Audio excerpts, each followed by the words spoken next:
नमस्कार दोस्तों, स्वागत है आपका YouTube चैनल एग्जाम फीवर में। दोस्तों, NCERT क्लास 7 सामाजिक विज्ञान यानी कि सामाजिक एवं राजनीतिक जीवन, उसका अगला चैप्टर है चैप्टर नंबर 2, राज्य सरकार। तो इस चैप्टर में दोस्तों बताया जाएगा कि सरकार का, राज्य से तात्पर्य होता है यहाँ पर जैसे कि एक देश, तो देश में सरकार का क्या रोल होता है, जैसे कि वहाँ के जो नागरिक हैं उनकी स्वास्थ्य सेवाएं, उसके अलावा उनकी जो सार्वजनिक जो भी सेवाएं हैं उनको पूरा करने में सरकार क्या क्या रोल निभाती है, तो उनके बारे में हम चर्चा करेंगे। जैसे कि सबसे पहले यहाँ पर दिया हुआ है टॉपिक कि स्वास्थ्य में सरकार की भूमिका। तो जैसा कि मालूम है हमारा देश लोकतांत्रिक देश है, तो लोकतंत्र में लोगों की यह अपेक्षा रहती है कि सरकार उनके कल्याण के लिए कार्य करे, जैसा कि हम लोग भी अपेक्षा करते हैं जब अपनी सरकार चुनते हैं। और सरकार क्या है, शिक्षा, स्वास्थ्य, रोजगार प्रदान करने एवं गृह निर्माण, सड़कों के विकास और बिजली आदि उपलब्ध कराने के माध्यम से ये सब अपेक्षाओं को पूरा करती है। क्योंकि सरकार हमारे घर में सामान लाना ये तो पूरा नहीं कर सकती है, लेकिन जो बड़े बड़े काम हैं जैसे कि शिक्षा की अच्छी व्यवस्था होना, स्वास्थ्य, रोजगार प्रदान करना, और उसके अलावा जो जैसे आपने सुने होंगे गरीबों के लिए गृह निर्माण योजना, सड़कों का विकास होना, हाईवे एक्सप्रेसवे बन रहे हैं और बिजली, ये सभी सुविधा सरकार ही देती है। तो लोगों को इससे ही अपेक्षा होती है कि सरकार ये सब चीज़ें एक सही टाइम पर प्रोवाइड करे। यहाँ पर आप कुछ चित्रों को देखिए, जैसे कि ये सभी स्वास्थ्य से जुड़े हुए हैं। एम्बुलेंस यहाँ पर आप देख सकते हैं, लोग पानी भर के ला रहे हैं, या फिर जो जितनी भी सुविधाएं हैं, तो इसके बारे में अभी हम आगे चर्चा करेंगे। ध्यान रखिए इन चित्रों को। सबसे पहले बताया गया है कि स्वास्थ्य क्या है। तो स्वास्थ्य आपने शब्द तो सुना होगा, लेकिन उसका अर्थ क्या होता है, जैसे हमारा बीमारियों और चोट आदि से मुक्त रहना, ये होता है कि शरीर स्वस्थ है। लेकिन स्वास्थ्य केवल बीमारियों से संबंधित नहीं है, क्योंकि जो आपने ऊपर जो पिक्चर देखे हैं उनके अनुसार क्या है कि बहुत सारी स्थितियों को ही स्वास्थ्य से जोड़कर देखा जा सकता है। क्योंकि बहुत सारी चीज़ों पर हम ध्यान नहीं देते हैं। जितने भी पिक्चर में चीज़ें दी गई हैं उनको अगर आप देखेंगे उनका संबंध स्वास्थ्य से ही है। क्योंकि बीमारी के अलावा हमारे लिए बहुत सारे कारण हैं जिन पर विचार करना आवश्यक है, जो हमारे स्वास्थ्य पर प्रभाव डालते हैं। जैसे अगर उदाहरण लिया जाए, लोगों को अगर पीने का साफ पानी नहीं मिलेगा, प्रदूषण मुक्त वातावरण मिलेगा, तो वे स्वास्थ्य यानी कि स्वस्थ नहीं रह पाएंगे, उनका स्वास्थ्य अच्छा नहीं रहेगा। दूसरी ओर अगर लोगों को भरपेट भोजन नहीं मिलता है या फिर उन्हें घुटन भरी अवस्था में रहना पड़ता है, तो भी वो बीमार पड़ जाएंगे। और जैसा कि हम सब चाहते हैं कि हम जो भी काम करें चुस्ती से और ऊंचे मनोबल के साथ करें। सुस्त और अकर्मण्य रहना, चिंताग्रस्त होना और लंबे समय तक डरे और सहमे रहना स्वस्थ जीवन का लक्षण नहीं है। हम सबको तनाव मुक्त और प्रसन्न रहना चाहिए। हमारे जीवन के ये सभी पहलू स्वास्थ्य के हिस्से हैं। तो कहने का मतलब है कि सिर्फ और सिर्फ बीमारी होना और ठीक होना यही हमारा स्वास्थ्य नहीं होता है। उसके जो रीजन है, अगर उनको हम पहले से ही, उनके जो कारण हैं उनको हम खत्म कर दें, जिससे हम बीमार ही ना पड़ें, तो हमारा स्वास्थ्य सबसे ज़्यादा अच्छा रहेगा। क्योंकि इंसान बीमार होने के बाद, ठीक हो जाने के बाद भी जैसे कमजोरी रह जाती है, बहुत सारे साइड इफ़ेक्ट हो जाते हैं दवाइयों के, तो उन सब की ज़रूरत ही नहीं पड़ेगी। तो स्वास्थ्य के बारे में हम डिस्कस करेंगे। भारत में स्वास्थ्य सेवाएं, यहाँ पर दो जो कॉलम दिए हुए हैं इनमें आप देख सकते हैं, दोनों कॉलमों को ध्यान से पढ़िए।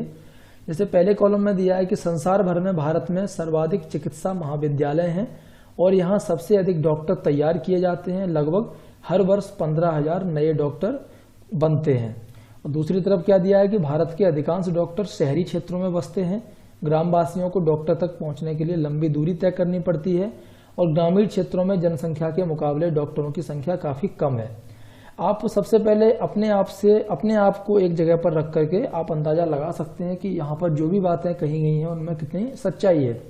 क्योंकि एक तरफ तो अगर जैसे कि भारत में बोला जाता है, जैसे कि आजकल कोरोना का जो केस चल रहा है, बोला गया था कि देश में जो कि व्यवस्था कम है, अरेंजमेंट कम है। लेकिन क्यों कम है, जबकि यहाँ पर आप अगर डाटा देखेंगे तो इसमें दिया गया है कि इंडिया में सबसे ज़्यादा डॉक्टर्स के कॉलेज हैं और सबसे ज़्यादा डॉक्टर यहाँ से बनते हैं, लेकिन फिर भी गाँव एरिया तक नहीं पहुँच पाते हैं, जबकि इंडिया की मैक्सिमम आबादी है वो गाँव में रहती है। दूसरी लाइन पर देखते हैं कि पिछले वर्षों में स्वास्थ्य सेवाओं की सुविधा में काफ़ी वृद्धि हुई है। 1950 में भारत में केवल 2,717 अस्पताल थे, सन 1991 में 11,174 और सन 2000 में 18,218 हो गए। लेकिन फिर भी भारत में करीब 5 लाख लोग प्रतिवर्ष टीबी से मर जाते हैं और इसमें कोई भी परिवर्तन नहीं हुआ है टीबी से मरने वालों की संख्या में, चाहे स्वतंत्रता प्राप्ति के बाद की बात हो चाहे आजकल की बात हो। उसके अलावा भारत में विदेशों से बहुत बड़ी संख्या में लोग इलाज कराने के लिए चिकित्सा पर्यटक आते हैं। वे उपचार के लिए भारत के कुछ ऐसे अस्पतालों में आते हैं जिनकी तुलना संसार के सर्वश्रेष्ठ अस्पतालों से की जाती है। और दूसरी तरफ भारत के लोगों के लिए कि उनको पीने का स्वच्छ जल उपलब्ध नहीं करा पा रहे हैं सरकार द्वारा, जिससे कि जो संचारणीय बीमारी हैं जो एक से दूसरे को फैलती हैं, गर्म गंदे पानी के द्वारा एक दूसरे को लगती हैं, और बीमारियों से 21% जल जनित रोग होते हैं, जैसे कि हैजा, पेट के कीड़े और हेपेटाइटिस। भारत विश्व का दवाइयां निर्माता करने वाला तीसरा बड़ा देश है और यहाँ से भारी मात्रा में दवाइयों का निर्यात भी होता है, यानी कि दूसरे देशों में बेची जाती है। और दूसरी तरफ भारत के समस्त बच्चों में से आधों को खाने के लिए पर्याप्त भोजन नहीं मिलता है और वे अल्प पोषण के शिकार रहते हैं। तो अब अगर कोई ऐसी बात कही जाती है कि भारत में व्यवस्था नहीं है, तो ऐसा नहीं है, व्यवस्था है, लेकिन सरकार का जो काम होता है व्यवस्था को एक अंतिम नागरिक तक पहुंचाना, उस सेवा को, तो वो सब चीजें व्यवस्थित ढंग से नहीं हो पा रही हैं। इसलिए भारत में लोगों की ये कंडीशन है कि आधे से ज्यादा लोगों को खाने के लिए पर्याप्त भोजन नहीं मिल पाता है। बीमारियों से बचाव और उनके उपचार के लिए हमें उचित स्वास्थ्य सेवाएं चाहिए, जैसे कि स्वास्थ्य केंद्र, अस्पताल, परीक्षणों के लिए प्रयोगशालाएं, एम्बुलेंस की सुविधा, ब्लड बैंक आदि, जो मरीजों को आवश्यक सेवा और देखभाल उपलब्ध करा सके। और ऐसी सुविधाओं और व्यवस्थाओं को चलाने के लिए हमें स्वास्थ्य सेवक, नर्स और योग्य डॉक्टर और अन्य विशेषज्ञों की जरूरत है, जो कि इसके लिए परामर्श दे सकें, रोग की पहचान कर सकें और इलाज कर सकें। मरीजों के इलाज के लिए हमें आवश्यक दवाइयाँ और उपकरण भी चाहिए। जब हम बीमार होते हैं तो अपने इलाज के लिए हमें इन सुविधाओं की जरूरत पड़ती है। और भारत में प्राय यह कहा जाता है कि हम सबको स्वास्थ्य सेवाएं प्रदान करने में असमर्थ हैं, क्योंकि सरकार के पास इसके लिए पर्याप्त धन और सुविधाएं नहीं हैं। लेकिन आपने जैसा ऊपर देखा तो ऐसा नहीं है कि धन और सुविधाएं नहीं है, लेकिन इन सबको वितरित करने वाला, डिस्ट्रीब्यूशन करने वाला जो अरेंजमेंट है वो ठीक नहीं है। अभी जैसा कि आपने देखा होगा, एक तरफ प्राइवेट हॉस्पिटल होते हैं और एक तरफ सरकारी हॉस्पिटल होते हैं। सरकारी हॉस्पिटल यानी कि सार्वजनिक स्वास्थ्य केंद्र, जो कि सरकार के अंडर आते हैं। तो भारत में बड़ी संख्या में डॉक्टर, दवाखाने और अस्पताल हैं। देश में सार्वजनिक स्वास्थ्य सेवाओं को चलाने का पर्याप्त अनुभव और ज्ञान भी उपलब्ध है, और ये ऐसे चिकित्सालय और स्वास्थ्य केंद्र हैं जिन्हें सरकार चलाती है, और सरकार अपनी जनसंख्या के एक बड़े भाग की देखभाल करने में समर्थ है, जो सैकड़ों और हजारों गांवों में फैली हुई है। साथ ही चिकित्सा विज्ञान में बहुत ही असाधारण प्रगति हुई है, जिसके चलते देश में इलाज की नई नई तकनीकें और विधियां भी उपलब्ध हैं। लेकिन उसके बाद भी, जैसा कि आपने दूसरे कॉलम में देखा, कि हमारे देश में स्वास्थ्य की स्थिति इतनी खराब है, क्योंकि जो इतना सारा विकास होने के बाद भी जो लोग हैं वो आज भी स्वास्थ्य सेवाओं से वंचित हैं। हमारे पास पैसा है, लेकिन उसके बाद भी लोगों को हम स्वास्थ्य सेवाएं देने में असमर्थ हैं। अब यहाँ पर एक स्टोरी दी गई है छोटी सी। हाकिम शेख पश्चिम बंग खेत मजदूर समिति के एक सदस्य थे, जो कि पश्चिम बंगाल में खेतीहर मजदूरों का एक संगठन है। 1992 में वे एक चलती ट्रेन से गिर गए। उनके सिर में गंभीर चोटें आईं, हालत बहुत नाजुक थी। उन्हें तुरंत इलाज के लिए कोलकाता भेजा गया। कोलकाता में एक सरकारी अस्पताल में जब उन्हें ले जाया गया तो उन्हें भर्ती करने से मना कर दिया, क्योंकि बेड खाली नहीं थे। उसके बाद वो दूसरे, चौथे, तीसरे ऐसे करके वो टोटल 8 सरकारी अस्पतालों में गए, लेकिन हर जगह कोई ना कोई बहाना बना करके उन्हें भर्ती नहीं किया गया। और फाइनली उन्हें अपने रुपए खर्च करके एक प्राइवेट हॉस्पिटल में भर्ती होना पड़ा और उनका इलाज हुआ। लेकिन बाद में उन्होंने, जो सरकारी हॉस्पिटल है, उनका ये जो उपेक्षापूर्ण रवैया था, इससे नाराज होकर और क्षुब्ध होकर उन्होंने कोर्ट में एक मुकदमा दायर किया। उसके बाद कोर्ट ने क्या कहा उसे हम आगे बताएंगे आपको। अभी यहाँ पर एक स्टोरी दी गई है एक गरीब और एक अमीर लड़के के बारे में। जैसा कि एक गरीब और एक अमीर लड़का दोनों ही एक स्कूल में पढ़ते हैं और दोनों ही अच्छे दोस्त हैं, लेकिन एक समय पर दोनों ही बीमार हो जाते हैं वायरल फीवर से। लेकिन उनके इलाज कराने में कितना अंतर है। यहाँ पर अमन और रंजन 2 दोस्त हैं। अमन जो कि एक गरीब परिवार से है, रंजन एक साधन संपन्न परिवार से है। जब वो मिलते हैं तो एक दूसरे को बताते हैं। तो जो अमीर परिवार से जो लड़का है वो बताता है कि मैं तो जिस हॉस्पिटल में गया था वो एक प्राइवेट हॉस्पिटल था, वहाँ पर रुपए काफ़ी खर्च हुए, लेकिन उन्होंने बहुत ही दोस्ताना तरीके से बात की। डॉक्टर्स ने पता नहीं चला बहुत ही प्यार से कब मेरा ब्लड टेस्ट किया और बहुत ही जल्दी मुझे रेस्ट करने को कहा और मैं जल्दी ही ठीक हो गया। लेकिन दवाइयाँ बहुत सारी दी थी। लेकिन जब उसने जो गरीब बच्चे से पूछा कि आपके साथ क्या हुआ था, तो गरीब बच्चे ने बताया कि मैं जब हॉस्पिटल में गया तो मैं सरकारी हॉस्पिटल में गया, वहाँ पर पहले ओपीडी काउंटर पर लंबी लाइन लगी थी और मेरी तबीयत इतनी ख़राब हो रही थी कि पूरे समय में अपने पिताजी के सहारे ही टिका रहा। और उसके बाद जब वहाँ पर ओपीडी की लाइन में उन्हें दिखा दिया गया तो उसे फिर ब्लड टेस्ट करने के लिए बोला गया और ब्लड टेस्ट की रिपोर्ट 3 दिन के बाद आई। उसके बाद जब वो ब्लड टेस्ट के बाद दोबारा गए फिर उन्हें लाइन में लगना पड़ा और उसके बाद फिर बताया कि एक वायरल फीवर है और एक छोटी सी दवा दे के बोल दिया कि अभी बस इससे ही ठीक हो जाएगा और मैं ठीक हो गया और ज़्यादा रुपए भी खर्च नहीं हुए सरकारी अस्पताल में। लेकिन यहाँ पर सार्वजनिक और निजी स्वास्थ्य सेवाओं के बारे में अगर बात करते हैं तो मालूम चलता है कि हम स्वास्थ्य सेवाओं को 2 मोटे वर्ग में बांट सकते हैं, सार्वजनिक स्वास्थ्य सेवाएं और निजी स्वास्थ्य सेवाएं। सार्वजनिक का मतलब होता है कि ऐसी कोई चीज जिस पर सभी का हक होता है और जो सरकार द्वारा चलाई जाती है। तो जो सार्वजनिक स्वास्थ्य सेवा है वो स्वास्थ्य केंद्रों, अस्पतालों की एक श्रृंखला है जो कि सरकार द्वारा चलाई जाती है और ये केंद्र व अस्पताल आपस में जुड़े हुए हैं, जिससे यह शहरी व ग्रामीण दोनों क्षेत्रों को सुविधा प्रदान कर सके और सभी बीमारियों का इलाज प्रदान कर सके। गांव के स्तर पर एक स्वास्थ्य केंद्र होता है जहां प्राय एक नर्स और एक ग्राम स्वास्थ्य सेवक रहता है। याद रखिए इस चीज़ को, अगर आपका क्वेश्चन आता है कभी कि स्वास्थ्य केंद्र का एक जो पूरा स्टेप बाय स्टेप इनका प्रोसीजर बताइए, तो उनका यही एक पूरा वो है कि पहले एक गांव के स्तर पर एक स्वास्थ्य केंद्र होता है जहां पर एक नर्स और एक ग्राम स्वास्थ्य सेवक रहता है जो कि सामान्य बीमारियों के इलाज के लिए ट्रेंड होते हैं और वे प्राथमिक स्वास्थ्य केंद्र के डॉक्टरों की देखरेख में काम करते हैं। ग्रामीण क्षेत्र में ऐसा केंद्र कई गांव की जरूरतों को पूरा करता है। उसके बाद जिला स्तर पर जिला अस्पताल होता है जो कि इन सभी स्वास्थ्य केंद्रों की देखरेख करता है और बड़े शहरों में कई सरकारी अस्पताल होते हैं जिनका जिक्र दिया गया था, जैसे हाकिम शेख की कहानी में बताया था, और जहां पर वो गरीब बच्चा जिसे इलाज हुआ था अमन, उसकी कहानी में बताया गया था कि शहर में जो सरकारी स्वास्थ्य केंद्र होते हैं इन्हें सार्वजनिक कई कारणों से कहा जाता है क्योंकि सरकार ने, जैसा कि संविधान में बताया है, कि सभी नागरिकों को स्वास्थ्य सेवाएं प्रदान करने का वचन दिया हुआ है और उस वचनबद्धता को पूरा करने के लिए ये अस्पताल और स्वास्थ्य केंद्र स्थापित किए जाते हैं। अब ये जो सरकारी स्वास्थ्य केंद्र हैं पूरे देश में चल रहे हैं, इन्हें चलाने के लिए धन कहाँ से आता है? ये धन जो हम सरकार को टैक्स देते हैं वहीं से ये धन आता है। इसीलिए सरकार, आपने देखा होगा, ऐड करती है, क्या ऐड करती है कि टैक्स अधिक से अधिक लोग दें। तो हमें सरकार को टैक्स क्यों देना चाहिए? क्योंकि सरकार जो टैक्स है उससे प्राप्त धन का उपयोग विभिन्न प्रकार की सार्वजनिक सेवाओं को मुहैया करवाने में करती है। कौन सी सार्वजनिक सेवाएं होती हैं? जैसे कि प्रतिरक्षा, पुलिस, न्यायिक व्यवस्था, राजमार्ग, इस तरह की व्यवस्था हो गई। उसके अलावा विकासात्मक कार्य होते हैं जैसे कि शिक्षा, स्वास्थ्य, रोजगार, सामाजिक कल्याण, व्यावसायिक प्रशिक्षण इत्यादि। और इसके अलावा भी जैसे अंतरिक्ष, परमाणु एवं प्रक्षेपास्त्रों से संबंधित कार्यक्रम, इनको भी टैक्स के द्वारा ही चलाया जाता है जो कि सरकार आम आदमी से लेती है। अभी जैसा कि हम बात कर रहे थे हाकिम शेख के केस के बारे में, जो कि उन्होंने कोर्ट में केस किया था, तो वहाँ पर अदालत ने जो फैसला सुनाया था और बोला था कि सरकार का कर्तव्य है कि वह मरीजों को आवश्यक स्वास्थ्य सेवाएं प्रदान करे जिसमें कि आकस्मिक इलाज यानी कि इमरजेंसी की सुविधा भी सम्मिलित हो। तो इसीलिए वो सभी सरकारी अस्पताल जो कि हाकिम शेख का इलाज करने से जिन्होंने मना कर दिया था, इसलिए अदालत ने राज्य सरकार को निर्देश दिया कि वह हाकिम शेख द्वारा इलाज पर खर्च किए गए पूरे खर्चे का भुगतान करे। और यहाँ पर एक चित्र दिया हुआ है जैसे कि सरकारी हॉस्पिटल का, जहाँ पर एक महिला बच्चे का इलाज करवा रही है। अब बात करते हैं प्राइवेट हॉस्पिटल यानी कि निजी स्वास्थ्य सेवाओं के बारे में।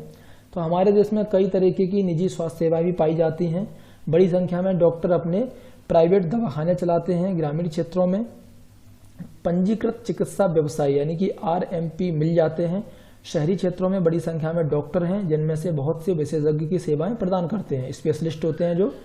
और जो निजी रूप से चलाए जा रहे अस्पताल और नर्सिंग होम भी हैं, बहुत सारे हैं। बहुत सारी लेबोरेटरी हैं जो कि एक्सरे, अल्ट्रासाउंड, ब्लड टेस्ट, इस तरीके की सभी जो देते हैं, टेस्ट करते हैं। और जहां से हम बहुत सारी दवाइयां खरीद सकते हैं, उस तरीके की दुकानें भी प्राइवेट जगह जगह पर आपको सिटियों में मिल जाएगी। जो निजी स्वास्थ्य सेवाएं होती हैं उन पर सरकार का कोई भी कंट्रोल नहीं होता है। सार्वजनिक स्वास्थ्य सेवाओं के विपरीत इन निजी स्वास्थ्य सेवाओं में मरीजों को हर सेवा के लिए बहुत अधिक खर्च भी करना पड़ता है। लेकिन आजकल आप देखेंगे तो मैक्सिमम जगह पर निजी स्वास्थ्य सेवाएं ही दिखाई पड़ेंगी और बहुत सारी आजकल बड़ी बड़ी कंपनियां हैं जो कि अपने अस्पताल ग्रुप वाइज चलाती हैं। हर एक शहर में उनके अस्पताल मिल जाएंगे और बहुत सारी कंपनियां दवाइयों को बनाने और बेचने का काम भी करती हैं और शहर के कोने कोने में दवाइयों की दुकानें आप देख सकते हैं। अभी अगर इस पूरे के पूरे बात को देखा जाए कि स्वास्थ्य सेवा में निजी और सरकारी इनमें क्या समानता है या फिर हमारे लिए इनमें क्या कुछ दिया गया है, सभी लोगों के साथ समानता है या नहीं है, तो यहाँ पर पूछा गया क्या सबके लिए पर्याप्त स्वास्थ्य सेवाएं उपलब्ध हैं। तो हम भारत में ऐसी स्थिति का सामना कर रहे हैं जहाँ निजी सेवाएं तो बढ़ रही हैं परंतु सार्वजनिक नहीं। ऐसी दशा में लोगों को मुख्यतः निजी सेवाएं ही उपलब्ध हो पाती हैं। तो मजबूरी में आकर के भी चाहे उनके पास रुपए हों या ना हो, लोगों को या तो लोन लेना पड़ता है या किसी से कर्जा लेना पड़ता है, लेकिन उन्हें निजी स्वास्थ्य सेवाएं ही लेनी पड़ती हैं, क्योंकि सरकारी हॉस्पिटल्स में अगर जाते हैं तो हर जगह या तो अच्छा इलाज नहीं मिल पाता या फिर सब सुविधाएं होती हैं लेकिन डॉक्टर्स सही से इलाज नहीं करते हैं, मशीनें खराब मिलती हैं। तो इस तरीके की परेशानी आती है और फाइनली लोगों को अपने रुपए खर्च करके इलाज करवाना पड़ता है।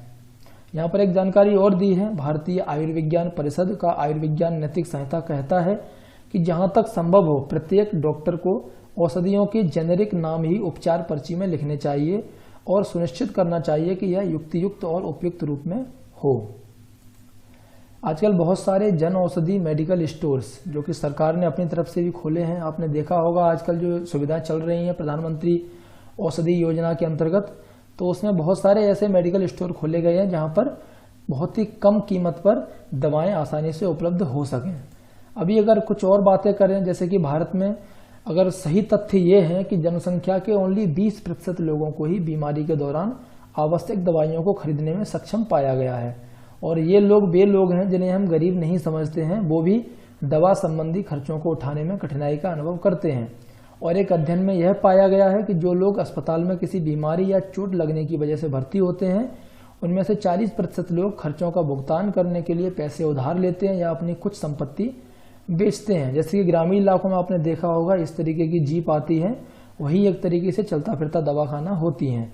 उसके अलावा भारत के ग्रामीण क्षेत्रों में बहुत सारी जगह पर ऐसी परेशानी है, चित्र में दिखाया है कि गर्भवती औरत को एक सही डॉक्टर को अगर दिखाना है तो उसे बहुत सारे कई किलोमीटर पैदल चलना पड़ता है।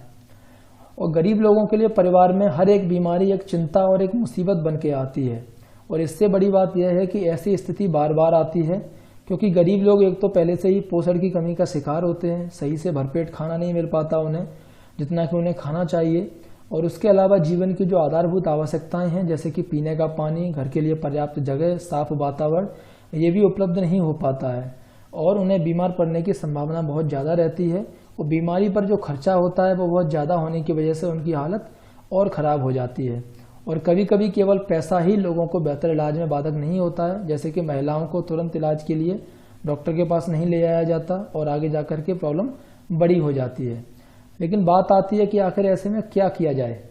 तो इसमें कोई संदेह नहीं है कि हमारे देश में लोगों को स्वास्थ्य की दशा अच्छी नहीं है, ये तो आप समझ सकते हैं पूरे के पूरे चैप्टर को पढ़ के। और यह सरकार का एक रिस्पॉन्सिबिलिटी है, उत्तरदायित्व है कि वह अपने सब नागरिकों को, विशेषकर गरीबों और सुविधाहीनों को गुणात्मक स्वास्थ्य सेवाएं प्रदान करे। फिर भी लोगों का स्वास्थ्य जितना जीवन की आधारभूत सुविधाओं पर और उनकी सामाजिक स्थिति पर निर्भर है उतना ही स्वास्थ्य सेवाओं के ऊपर भी। इसीलिए लोगों के स्वास्थ्य की दशा सुधारने के लिए दोनों पक्षों पर कार्य करने की आवश्यकता है। जैसे कि आपको कुछ और एग्जाम्पल देते हैं। 1996 में केरला ने एक एक्सपेरिमेंट किया एक तरीके से कि उन्होंने अपने पूरे बजट का 40% जो है वो पंचायतों को दे दिया। इससे क्या हुआ कि पंचायतों ने अपनी आवश्यकताओं को योजनाबद्ध कर उनकी पूर्ति की और इससे गांव में पीने का पानी, आहार, औरतों के लिए विकास और शिक्षा आदि के लिए उचित व्यवस्था सुनिश्चित करना ये सब संभव हो पाया। और इसकी वजह से जल वितरण व्यवस्था की जांच की गई, स्कूलों और आंगनबाड़ियों के काम को सुनिश्चित किया गया और गांव की बहुत सारी विशेष समस्याओं को ध्यान दिया गया, जिसका असर बाद में मालूम चला और इससे केरला में काफ़ी डेवलप हुआ। केरला यहाँ पर भारत के नक्शे में यहाँ पर है, जहाँ पर मैं अपने कर्सर से दिखा रहा हूँ। दूसरी तरफ अमेरिका महाद्वीप में जैसे कोस्टारिका है। कोस्टारिका जो कि मध्य अमेरिका का सबसे स्वस्थ देश माना जाता है, उन्होंने क्या किया था, उनके संविधान में ये निहित है क्योंकि कई वर्षों पहले उन्होंने एक महत्वपूर्ण निर्णय लिया कि देश में सेना को नहीं रखने का निर्णय लिया गया। इससे क्या हुआ कि सेना के ऊपर जो खर्च होता है उसको उन्होंने स्वास्थ्य के लिए यूज किया और उन्होंने कोस्टारिका की सरकार मानती है कि देश के विकास के लिए देश का स्वस्थ होना जरूरी है और इसीलिए उन्होंने देशवासियों के स्वास्थ्य पर बहुत ध्यान दिया और बहुत ध्यान देती भी है सरकार वहाँ की। कोस्टा रिका की सरकार अपने सभी निवासियों को स्वास्थ्य के लिए मूलभूत सेवाएं और सुविधाएं देती है, जैसे पीने का सुरक्षित पानी, सफाई, पोषण और आवास। स्वास्थ्य की शिक्षा को बहुत महत्वपूर्ण माना जाता है और सभी स्तरों पर स्वास्थ्य संबंधी ज्ञान शिक्षा का एक जरूरी भाग भी है। अभी यहाँ पर कुछ क्वेश्चंस हैं जिन्हें आप देखेंगे तो आसानी से जवाब दे पाएंगे। जैसे कि आपने इस अध्याय में पढ़ा कि स्वास्थ्य में सिर्फ बीमारी की बात नहीं की जा सकती है। संविधान से लिए गए एक अंश को यहाँ पढ़िए और अपने शब्दों में समझाइए कि जीवन का स्तर और सार्वजनिक स्वास्थ्य के लिए क्या मायने होंगे। तो जैसा कि आपने पढ़ा है कि संविधान का एक महत्वपूर्ण हिस्सा यह कहता है कि पोषाहार स्तर और जीवन स्तर को ऊंचा करना तथा लोक स्वास्थ्य का सुधार करने का राज्य का कर्तव्य है। ठीक है, और सबके लिए स्वास्थ्य की सुविधाएं उपलब्ध कराने के लिए सरकार कौन कौन से कदम उठा सकती है, चर्चा कीजिए। तो यहाँ पर जैसा कि आप कुछ भी बता सकते हैं, अगर आप लिखेंगे तो बहुत लंबा लिख सकते हैं। अगर आपने चैप्टर अच्छे से पढ़ा है कि सरकार को पहले तो ध्यान देना चाहिए कि अक्सर लोगों को सुविधा नहीं मिल पाती है और जो भी सुविधाएं चल रही हैं, जो भी फैसिलिटी हैं, उनको रिवाइज किया जाए, जिससे कि वहाँ पर जो डॉक्टर्स हैं वो अवेलेबल हो सकें। जिन डॉक्टर्स को जहाँ पर लगाया गया है ईमानदारी से अपनी ड्यूटी करें। आपको अपने इलाके में उपलब्ध सार्वजनिक और निजी स्वास्थ्य सेवाओं में क्या क्या अंतर देखने को मिलते हैं, ये जो तालिका दी गई है इसके अनुसार आप उसे भर भी सकते हैं। उसके अलावा पानी और साफ सफाई की गुणवत्ता को सुधार कर अनेकों बीमारियों की रोकथाम की जा सकती है। तो आप उदाहरण देकर के बता सकते हैं कि कौन से रोगों को रोक सकते हैं पानी और साफ सफाई को अगर हम ज़्यादा कर देंगे तो। दोस्तों, ये तो था चैप्टर नंबर 2, जिसमें राज्य सरकार को बारे में बताया गया था कि स्वास्थ्य में उनकी क्या भूमिका होती है। आपको चैप्टर कैसा लगा आप ज़रूर बताएं। अगले चैप्टर्स को हम अगले वीडियो में देखेंगे। धन्यवाद दोस्तों।